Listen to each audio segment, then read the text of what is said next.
Good morning मित्रांनो. आज आम्ही चाललो क्रिकेट खेळासाठी. क्रिकेट म्हणजे अशी तशी नाही, पूर्वी IPL मॅच आहे.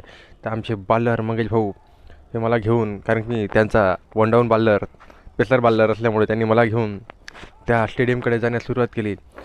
जाताना वाटेत आम्हाला एक वाघाचं क्रॉसिंग रस्ता मिळाला. त्यात आम्ही आधी त्यांना विचारून घेतलं फोन करून वाघाला, की तुम्ही जाता की आम्ही जाऊ आधी. मंगेश भाऊला परमिशन भेटल्यानंतर मंगेश भाऊनी परत त्याच जोशाने आपली गाडी सुरुवात केली आणि गाडीला टाटर टाटर टाटर भगवत ते आपल्या ग्राउंडच्या दिशेने नेऊ लागले. ते आमच्या हिमांशू भाऊचं खूप मोठं योगदान होतं.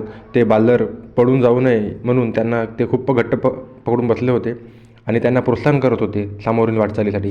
किसी को मालूम नहीं पड़ना चाहिए कि हम लोग कहाँ जा रहे हैं, वरना गुंडे पीछे पड़ जाएंगे। किसी को पता नहीं चलेगा. आणि काही वेळातच आम्ही अशा रहस्यमयी गावी येऊन पोहोचलो. त्या गावामध्ये चिवडा आणि चाय एवढा फेमस होतं की आमचे प्लेयर इथे मन मोहून जात होते. त्यानंतर हा असा रस्ता होता का पुरा माणूस लालच लाल होत होता.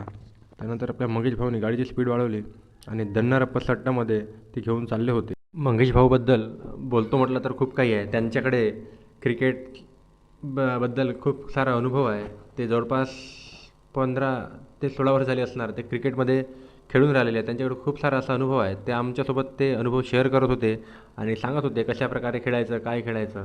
तर हा एक कपल्स होता. यांचं झगडं झालं असल्यामुळे हे एकामागे एक जात होते. मग त्याचनंतर आम्ही या दन्नारपसट्ट रस्त्याने सनसन सनसन मंगेश भाऊ आपले अनुभव सांगत जात होतो. जाताना आम्हाला मध्येच कडेला एक समुद्र लागला. तर समुद्र असा होता की त्यात पाणी कमी आणि हागाले बसणारे जास्त होते. हे बघून घ्या कसं असतं तर. मग त्यानंतर मंगेश भाऊने आपला अनुभव परत सांगायला सुरुवात केली की त्यांनी कशाप्रकारे विकेट घेतल्या होत्या, काय घेतल्या होत्या. मग त्यानंतर आम्ही मंगेश भाऊच्या अनुभवातून खूप काही शिकलो. तसेच मंगेश भाऊंनी आता येणाऱ्या पुढील खेळास आम्हाला प्रोत्साहन केले आणि सांगितले की अशा प्रकारे खेळला जातो, त्यानंतर आपण सामना जिंकू.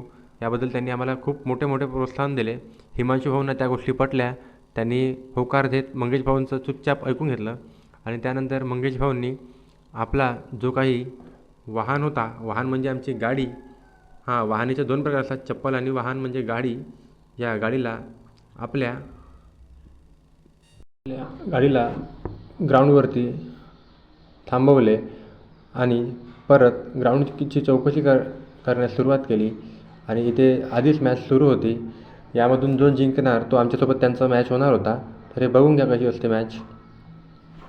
मग त्यानंतर लगेच आमच्या गावचे आयकॉन प्लेयर मिस्टर अक्षय जुनाके, तसेच आकाशभाऊ पेनदाम आणि आमचे कॅप्टन शशिकर भाऊ शेंडे हे उपस्थित झाले.